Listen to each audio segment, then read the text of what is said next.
Hello again, this is John Hemlock coming to you again, this time with the first kill of the Corcron Dark Shaman.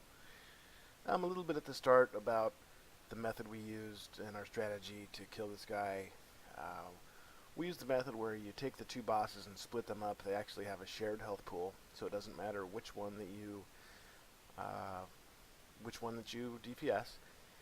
But what it does is lets you not have to deal with as many mechanics, as many ground effects specifically, as if you keep the two of them stacked up. So what you're trading is a little bit of control, a little bit easier movement around the room, and you're losing, of course, the DPS of going to a third tank like we did, and losing one DPS spot, as well as the extra DPS from the cleave damage if you're able to keep them stacked up.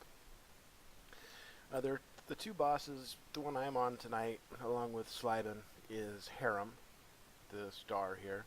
And across the room, we may never see him in this video, is Turin, and he's tanking the other Dark Shaman, Cardris, all by his lonesome over there. And the reason we've got two tanks on Harem is because he does a Sunder, or a armor piercing, or call it whatever you want. He does a taunt swap mechanic like in basically every fight for the last two expansions. So all we're doing here is tanking away, trade on about 4 stacks the first time, and then the second time it's just basically as soon as they fall off. And here Slibe's putting on a clinic of how to try to get the boss in a tornado. Pretty amusing. At the time it was like he was clairvoyant. He knew exactly where that tornado was going, man, and he was going to get that boss in it.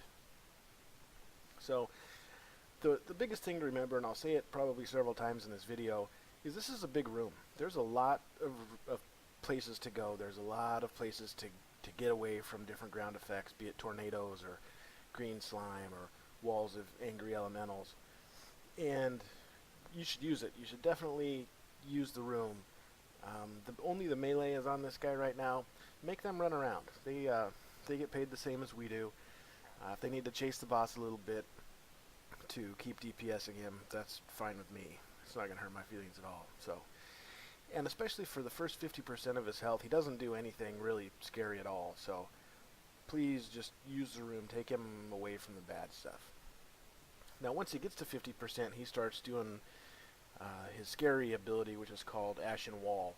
And it basically summons a row of elementals that stand all in a line and melee anything that comes within 3 or 4 yards of them.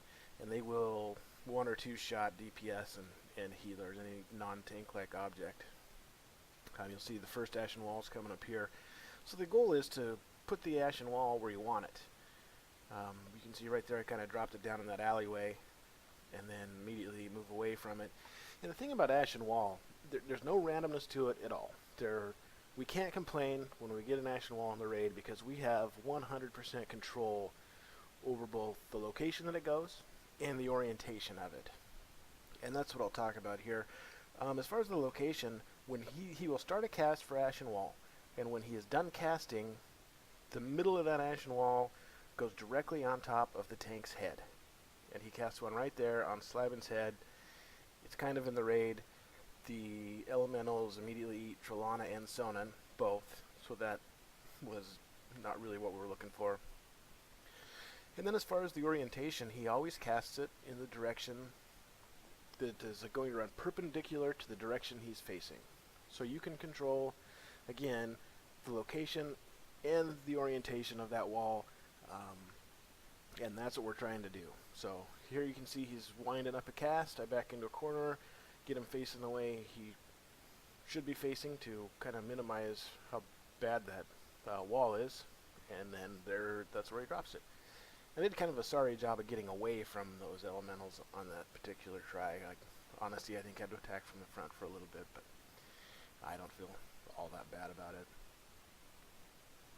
So as these guys get winding down to 30% health or so, again, you're just if you're still 3 tanking using this method, you're just taunting on stacks and putting that wall where you want it. You can see there we kind of got another one in the raid.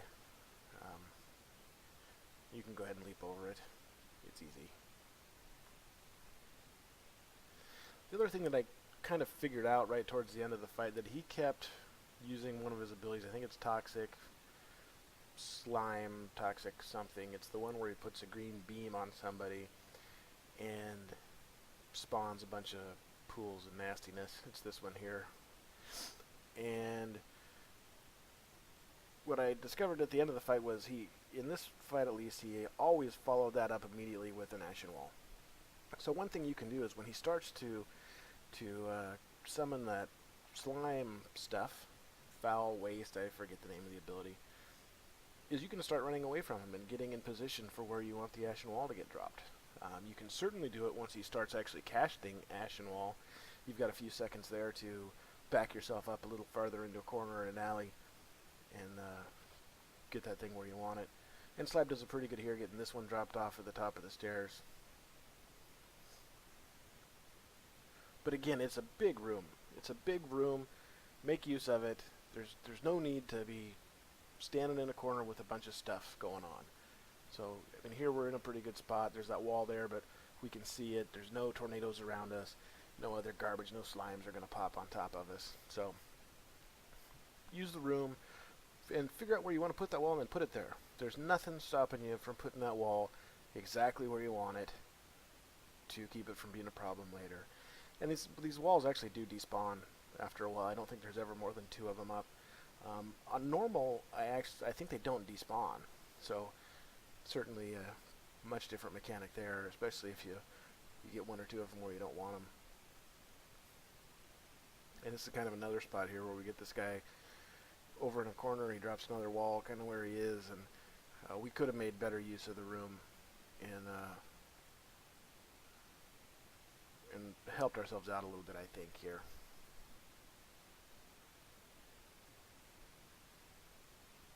But they go down. It's kind of a fun fight. It's a little bit hacks with 3 tanks, but I enjoyed it.